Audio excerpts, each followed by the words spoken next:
Welcome to Choice Classic Radio, where we bring to you the greatest old-time radio shows. Like us on Facebook, subscribe to us on YouTube, and thank you for donating at choiceclassicradio.com. The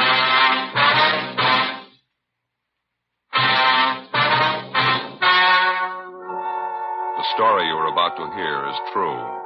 The names have been changed to protect the innocent. Fatima Cigarettes, king size, extra mild and soothing, brings you Dragnet on both radio and television.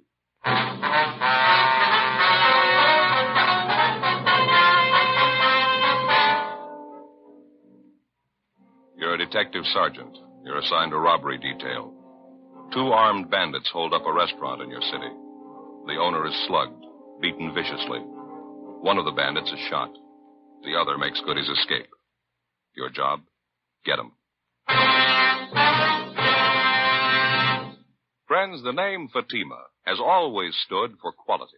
Fatimas are distinctive, with a truly different flavor and aroma. And in king-size Fatima, you get an extra mild and soothing smoke, plus the added protection of Fatima quality. Remember, in Fatima, the difference is quality. Because of its quality, its extra mildness, its better flavor and aroma, Fatima continues to grow in favor among king-size cigarette smokers everywhere. Switch to Fatima yourself today. Ask your dealer for Fatima in the bright, sunny yellow pack. King-size Fatima. The difference is quality.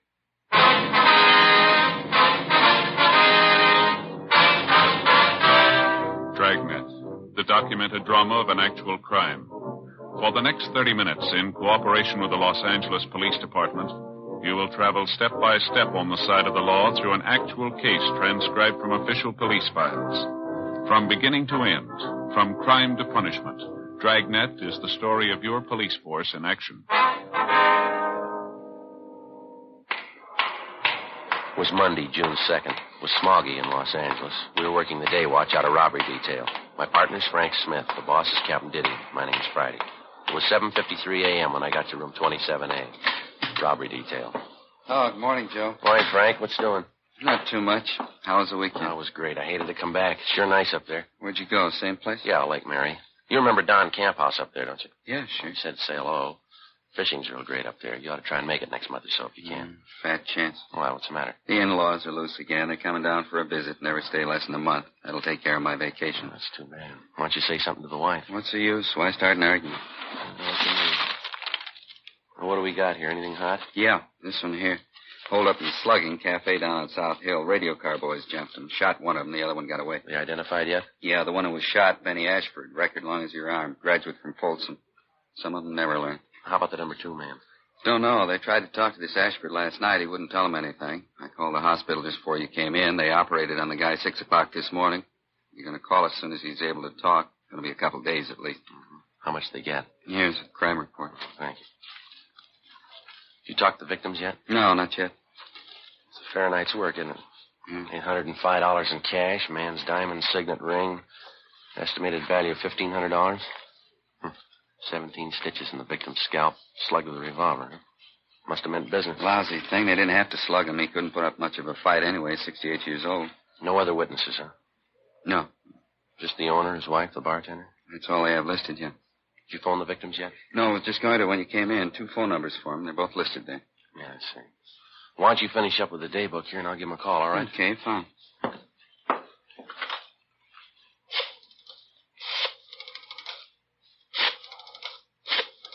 Here, you want a pencil? Oh, thanks. Hello, this is Friday, Los Angeles Police Department Central Robbery. Mr. and Mrs. Reiner there, please? Neither one of them, huh? Well, how about the bartender? Is he there? 6 o'clock, I see. No, that's all right. I got their home phone. Yeah, thanks very much. Nobody there. Try the other number? Yeah. Hello, is this the Reiner residence? Yeah, well, this is Friday, LAPD Central Robbery. Los Angeles Police Department. Yes, ma'am. Yes, Ms. Reiner. Oh, I just called the restaurant trying to get a hold of you. How's Mr. Reiner this morning? I see. Mm-hmm. I wonder if it'd be possible if my partner and I could drop out and see you this morning. No, your case has been assigned to us. Yes, ma'am. Well, how about 10 o'clock? That'd be convenient for you? All right, fine. Yes, right away. Thank you very much. Bye.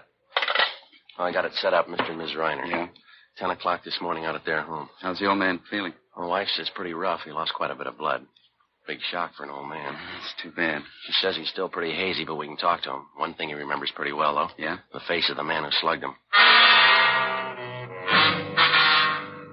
8:20 a.m. We finished making up the day book, and then we went over to the main jail to interview 2 other robbery suspects who'd been booked in over the weekend.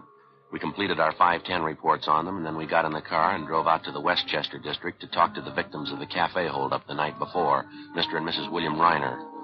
9:55 a.m. We arrived at the Reiner home, and a small, gray-haired woman answered the door and asked us in. She identified herself as Mrs. Reiner. Come right into the living room, officers, and make yourselves to home. All right, ma'am. Thank you. You go very ahead, much. Sheriff. I hope you'll excuse the way the house looks. Everything's all upset. I haven't had a chance to do any picking up. It's perfectly all right, ma'am. We understand. I was up with my husband half the night. Head hurt him something terrible. It was almost 6 in the morning before he got to sleep. I hope this is enough to make up his mind for him. How do you mean, Mrs. Reiner? About selling the place. I've been after him for months to get rid of it. Business like that's for younger people. We're getting too old to keep it up.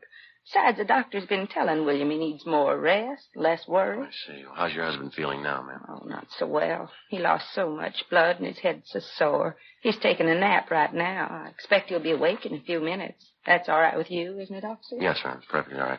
We'd like to go over the thing with you anyway. Might possibly be something that you forgot to mention to the officers last night. Well, I told them everything. I'm sure I did. Maybe some of the details, Mrs. Reiner. Maybe some little thing that didn't seem important to you could mean a good deal to us. Well, I don't know. I thought I told them everything. Where do you want me to start? Well, when did you first notice the 2 hold-up men, Miss Reiner? When they come out of the back room. I guess they'd been hiding there. You noticed them earlier in the evening? I mean, were they customers in your place? Well, I'm not sure, but I think so. Where were they served? Was it in the restaurant or were they in the bar? Well, there again, I'm not positive, but I think it was in the bar. I think I served them 2 bottles of beer. You don't happen to remember what you did with those 2 bottles, do you, ma'am? Possible we may be able to lift some prints off of them. No. The officers asked me that last night. It wouldn't do any good. You see, I was the only one who touched the bottles. We used the regular big mugs, and I poured the beer for them.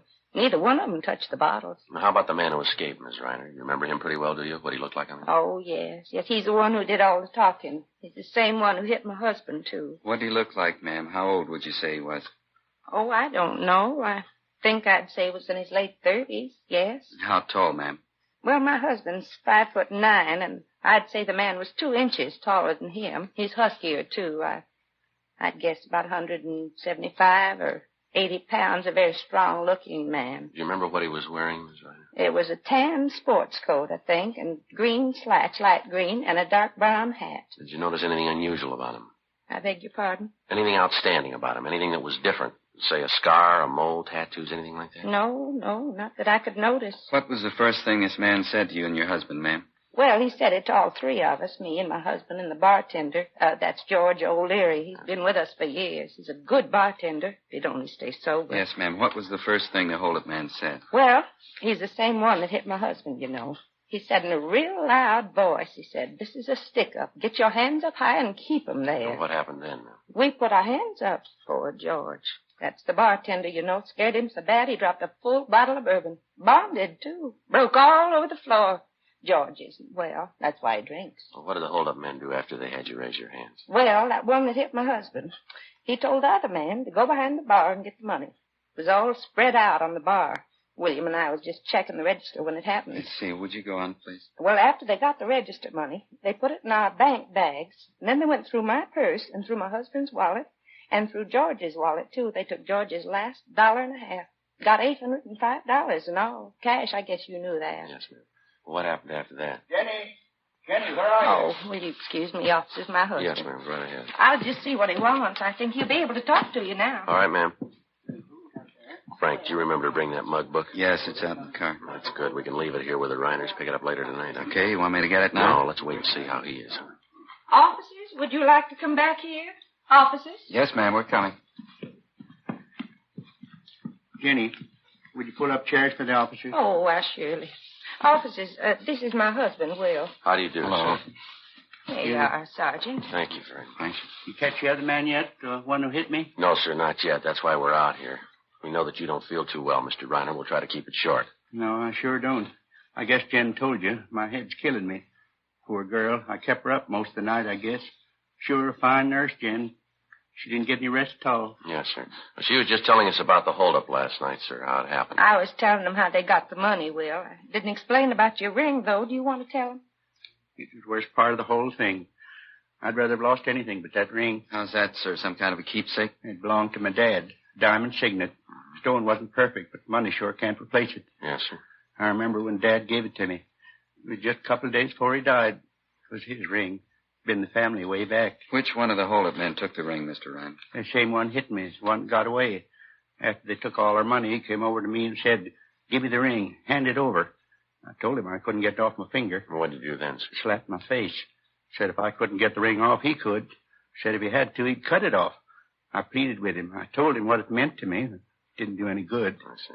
When I didn't give him the ring right away, he brought that gun down right on top of my head. Hit me as hard as he could.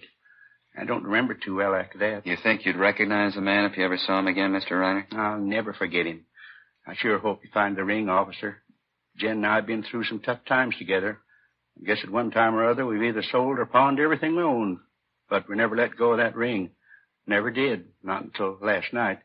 Isn't that right, Jen? Yes, that's right, Will. Well, we'll do all we can to get it back for you, Mr. Reiner. Now, about this man who got away, can you remember anything outstanding about him at all? Anything unusual? No, I don't think so. He had mean-looking eyes. I remember that much. Yes, sir. Kind of the smart-aleck type, I guess. Kept twirling his gun around in his hand, on his finger, you know. Mm-hmm. I was scared to death it was going to go off. So was George. He's our bartender. Real scared, wasn't he, Jen? Oh, yes. George was white as a sheet. How do you mean, Mr. Reiner, he twirled the gun around? Oh, you know, like in the movies, cowboy pictures. Typical smart-aleck. He sure did run when the cops came, though. Only wish he was the one who got shot. Well, you're sure you'll be able to identify this man if you see him again? I told you I'll never forget him. Say, there's something about this I don't think I understand. Yeah? Why you ask me all these questions about it? How about the fellow who was with that crook? Fellow they shot. Why don't you talk to him? He ought to be able to tell you who his partner is. Well, he had an emergency operation, sir, at 6 o'clock this morning. His condition's still critical. Oh, I see. Just a matter of time then, huh? I mean, when he recovers, you'll be able to talk to him. You'll find out what you want to. Well, there's only one hitch, sir. Whether he recovers or he doesn't recover. Yeah? Either way, we can't depend on him. 11:38 a.m. After we finished interviewing the holdup victims, Frank got the mug book out of the car containing pictures of recent robbery releases from the state prisons, and we left it with Mr. and Mrs. Reiner.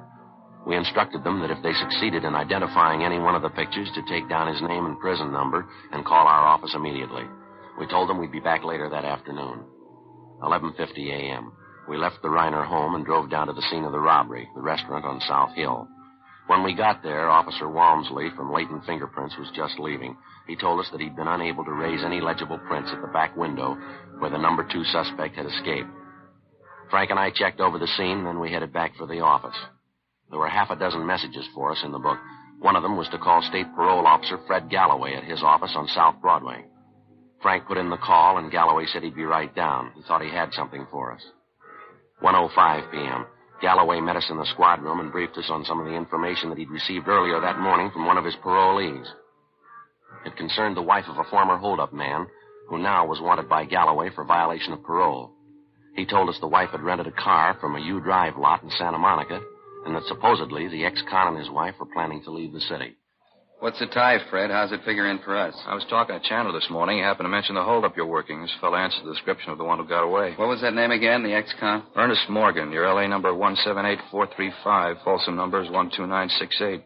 The reason I got pepped on is the thief could have hurt his leg jumping out of the back window of the bar. You figure he could have? Yeah, easily. It's a good 35-foot drop. Why, Fred? Well, my informant says this Ernie Morgan has a bum foot. Hurt it so bad he can hardly walk on it. Uh-huh. Says he saw Morgan day before yesterday. His leg was all right then. Sounds like a good one to get off the street, huh? What do you say we check his package? Good idea. Your informant say who this Morgan's been running with, Fred? He said he didn't know. He thinks he plays it alone, more or less. Go ahead, Fred.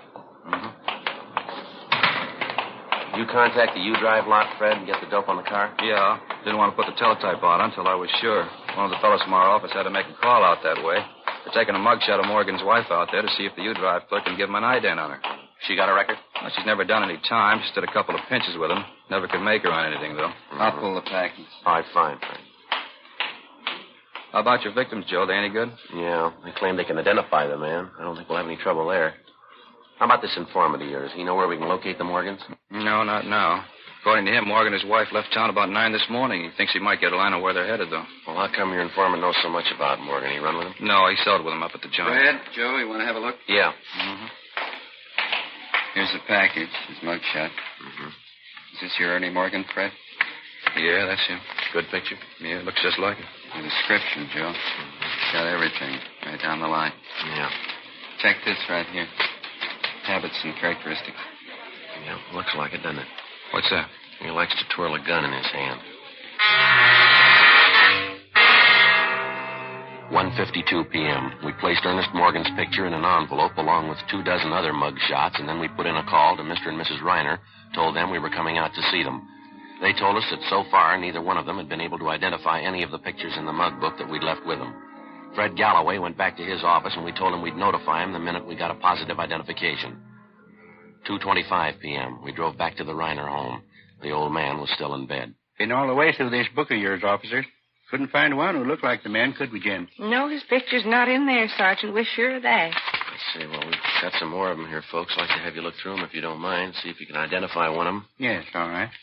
Jen, would you fix this pillow back here for me, please? Oh, yes, of course, dear. There. There you are. Thank you. You see any picture in the book that resembled the man at all, sir? No, I didn't. None of them. Wasn't one who looked like him. Here you are. See if any of these pictures look familiar to you. Thank you, sir. Jen, you want to sit here by me? We can see them together. All right, Will. Let's see now. Mm-hmm. Oh, my, look at this one, Will. Doesn't he look like a mean one? Mm-hmm. Here, look at this one, Jen. Look at him. Think he's a college graduate, wouldn't you? Oh, my, yes. Officer, this young man here, what did he do? Let me see that, man. Oh, yeah, it's Marty Lee, hold up and murder, Miss Reiner. Shot and killed an elderly lady. She ran a candy store. Oh, my, you feature that. Such a clean-looking boy. Never believe, would you, Will? Takes all kinds, I guess. Let's see now. No. No. No. Let me see, Will. Oh, no, that's not him. No. No, we've been through these already. Have you some more, officer? No, that's all, Mr. Reiner. You sure the hold-up man's picture isn't in there? No, sir. I looked at them all pretty carefully. I didn't see him. Did you, Jen? No, I didn't see him. Was his picture supposed to be in here? Well, we thought so, ma'am. Let's see. Here, how about this one? Does he look familiar to you? Jen? No, I don't know. Maybe not. We serve so many people every night. Are you folks sure you'll recognize the hold-up man when you see him? Oh, yes. Of course, yes. Well, just one more question here, Mr. Reiner. Yes? Now, are you absolutely sure this is not the man who held you up and slugged you last night? Yes, I'm sure. That's not the man.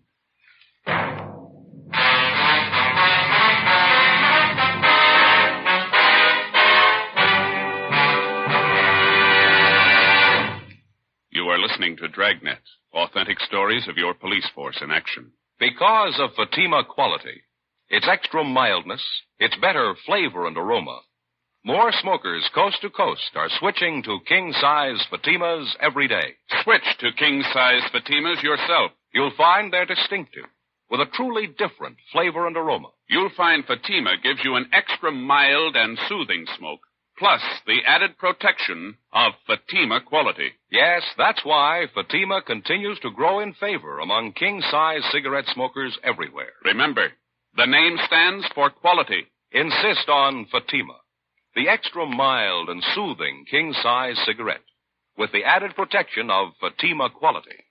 Ask your dealer for the bright, sunny yellow pack. Buy king-size Fatima.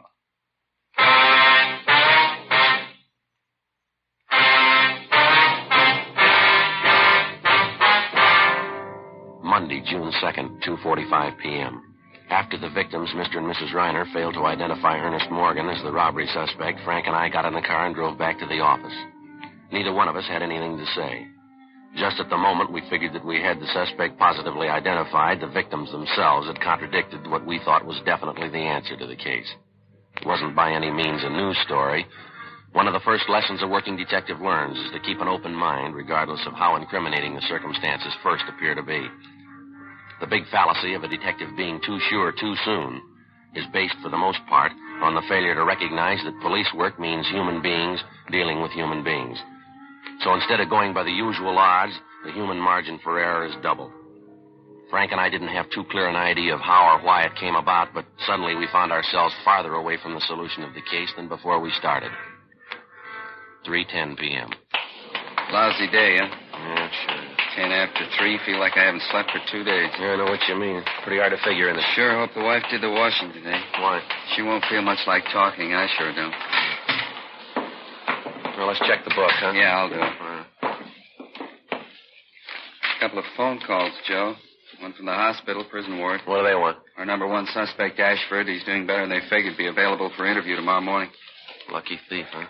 Was a cop, he would have died. Another message. It's from Galloway. Wants us to call him. It's still a Madison number? Yeah. Want the pad? Oh, yeah, please. There you go. Adult parole, please, men. Thank you. Fred Galloway, please. Smith, robbery, LAPD. Thanks. Hi, Fred. Frank Smith. Uh-huh. Yeah, that right. He sure about that? Uh-huh, sure doesn't figure. No, I didn't mean a thing to him, yeah. Okay. Right, thanks, Fred. It's got me, Joe. Well, what's the matter? Galloway got the report back from that U-Drive lot, place where Morgan's wife rented that car. Mm-hmm. They identified her as the woman who rented that car. She offered him a deal. She didn't want to leave a cash deposit for the car. Well, what'd she offer? Man's ring, diamond signet. After we got the word from State Parole Officer Fred Galloway, we got out a broadcast and an APB, in addition to those we already had out. We requested that the rented car and the occupants be held for questioning in connection with the robbery of Reiner's Cafe the night before. If a man's diamond signet ring was found in possession of the occupants or in the car, it was to be booked as evidence. The following morning, Frank and I interviewed our number 1 suspect, Benny Ashford, in Ward 13,400 at General Hospital Prison Ward. Because he had the idea his partner had run out on him and taken the money with him, that he'd let him down, Ashford was in a fairly cooperative mood. After talking with him for a little more than 20 minutes, he named Ernest Morgan and identified his mugshot as his companion in the robbery of Reiner's Cafe. He also told us the holdup was Morgan's idea and that Morgan had told him the job would be a pushover. We asked him where he thought we might locate Morgan, and he told us our best bet was Las Vegas, Nevada. Supposedly, Morgan had a good friend in Las Vegas, an ex-con by the name of Harry Breen. Frank and I went back to the office where we met with Inspector Farnan and Captain Didion. At 1:30 that afternoon, according to instructions, Frank and I signed out a trip car and headed out U.S. Highway 91 for Las Vegas. We checked in at the Las Vegas Police Department a few minutes before 8:30 that night. The alleged friend of the suspect, Morgan, Harry Breen, had already been taken into custody by Las Vegas officers on the request of Captain Didion. We began questioning Breen, and he readily admitted that he was acquainted with Morgan. All right, how long ago did you see Morgan? I don't know, this afternoon sometime. A lot of hours in an afternoon. When did you see him? What are you so excited about? What do you do, commit a murder? Now, look, Breen, how much time do you owe the state? What's that got to do We with it? didn't drive all the way up here just to pass the time of day with you. You know he's hot. If you want to cover for him, you can serve his time. Look, I don't get it. I'm not his keeper. If you want him, find I him. bet we're going to find him. If we have to walk all over you to do it. When the two of you are up doing time, you can figure it out for yourselves. Trouble with you cops, once a guy does time, you can't leave him alone. I've been leveling since I got out. I've been carrying a lunch pail every day. All right, now look, Breen, who do you think you're giving a snow job? We've been kidded by experts. You're not giving us anything new. We didn't send Morgan up to see you. If you're so lily white, how come Morgan got in touch with you? All right, I'll tell you. You're as bad right now as the day they locked the gate on you. You're never sorry for what you've done. You just moan because they caught you. Save that act for the jury, Breen. We're not going to buy it. Now, what about it? Where is he? Wait a minute, huh? What are you so sore at me for? I didn't rob anybody. Who said you did? You must have been talking to Morgan. All right, I have. I told you I talked to him. He came around this afternoon. Now, get off my back. What do you want? He's hot. He wanted to cool off. Where's he now?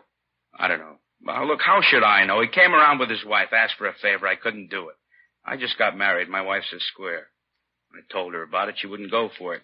The guy's a big crybaby anyway, trying to tell me how we ought to stick together. He's never done a favor for me. You see the car he was driving, Breen? Yeah, convertible coupe Packard. California plates. How'd you notice? You got the license number? No, he asked me where he could get some cold plates. I figured it was hot. You get him any plates? Look, I wouldn't know where to get them. I already told you. I've been leveling ever since I got out. There's no use kidding. I couldn't do any more time. I'm too old. One more trip and I'm through. I'm really through. I got a good wife. She works every day. I don't want to lose that. All right, Breen. You take your choice. What do you mean? Who do you like the best, Morgan or your wife? What about it? All right, you got it. The suspect's friend, Harry Breen, went on to admit that during the conversations he'd had with Ernest Morgan that afternoon, Morgan had told him that he and his wife were going to San Francisco There, supposedly, they would contact a man by the name of Baker Harrison, who operated a restaurant out by Hunter's Point. He said the Morgans had told him that they planned on driving at night only to lessen the chances of the police spotting their car. We immediately got in touch with Inspector George Haig of the San Francisco Police Department and notified him of the latest developments in the case. He told us he'd read our teletypes and said that he'd placed the restaurant operated by Baker Harrison under immediate surveillance. We told him we'd leave early the next morning for San Francisco after we'd gotten a few hours' sleep. Before we turned in, we got off a teletype to Captain Didion, bringing him up to date on what had happened and what our plans were. The next morning at 6:30, Frank and I left Las Vegas for San Francisco. A few minutes after 7 o'clock that night, we checked in at the San Francisco Hall of Justice at Washington and Kearny Streets. Inspector Haig was waiting for us. He informed us Harrison's restaurant out at Hunter's Point was still being covered, but so far, Morgan and his wife had failed to put in an appearance. Along with Inspector Haig, Frank and I drove out to the restaurant and joined the detail that had the place under surveillance. 9:05 p.m., no sign of the suspects. 10 p.m., 10:30, 11 o'clock, midnight, still no sign. We waited. How about this fog? I sure wish I brought my top coat. I'm freezing. Yeah, if they don't show pretty soon, we're going to have to pull in closer. I can hardly see the door to the restaurant over there. Smell that hot coffee. Sure could use a cup right now. Look at that fog out there, Frank. Can't tell where the bay leaves off and the fog begins. Wait a minute, Joe. Yeah? Car pulling up. Convertible. Yeah. It's Packard. Wait till they get in the light. We can see him better. A man getting out, heading for the restaurant. Yeah, it looks like him. Come on. Yeah. Somebody else in the car. It's a woman. Haig's got it covered. George is with him. All right, let's hustle it. Come on. Passing under the light. It's him, Joe. Yeah. All right, hold it. Right where you are, police officers. What's the matter? What do you want? All right, hands up in front of you. Get them up high. All right, I got him up. What's it all about? What's the trouble? Frank, you want to shake him? Yep. Come on, keep those hands up and stand still. I'm standing still. Is this a shakedown or what? I haven't done anything. Nothing doing, Joe. Clean. His hands aren't. Your right hand, mister. Let's have a look at it. All right. Still don't get this. There, what about it? That ring on your finger. Where'd you get that? It's mine. Why? I had it a long time. Diamond signet, a little big for you, isn't it? Doesn't quite fit. What are you getting at? What's my ring got to do with it? Where'd you get it? Crap game. I won it in the crap games down in Las Vegas. I won at gambling. Is that right? Yeah, a bunch of guys up in the hotel room shooting a little crap. Just a gamble, I won. You sure of that, are you? Of course I'm sure. Just a crap game. I took a gamble, I won. No, you're half right, mister. Yeah? You gambled, but you didn't win.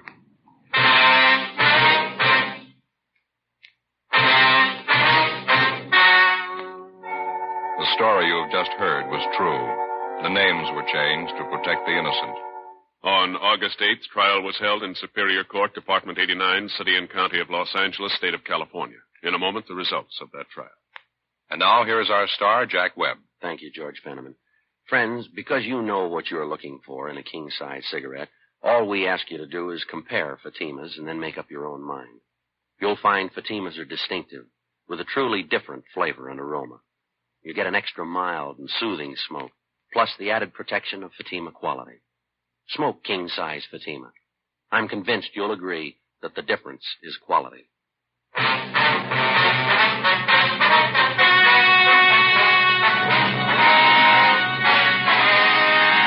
Ernest Harold Morgan was tried and convicted of robbery in the first degree, along with his accomplice, Benjamin Ashford.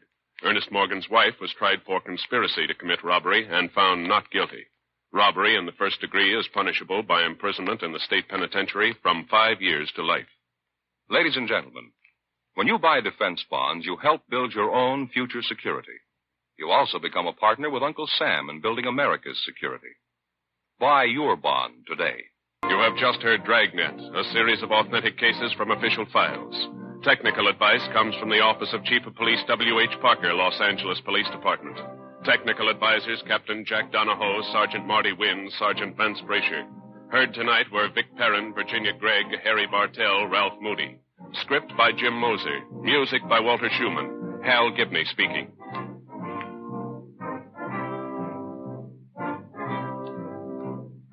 King Size Fatima has brought you Dragnet, transcribed from Los Angeles.